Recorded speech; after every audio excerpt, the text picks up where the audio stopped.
புகழ்வேன். சீராக்கின் ஞானம் 51:22. கர்த்தரை நான் எக்காலத்திலும் ஸ்தோத்தரிப்பேன்.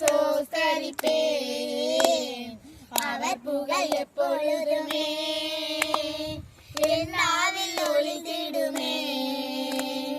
பந்தமே பெருமமே ஆடலுடன் புகழ் பாடுவோமே. ஆனந்தமே பெருமமே ஆடலுடன் புகழ் பாடுவோமே. ஆனந்தமே பெருமமே ஆடலுடன் புகழ் பாடுவோமே. ஆண்டவர் காப்பவர் கர்த்தரை நான் எக்காலத்திலும் ஸ்தோத்தரிப்பேன்.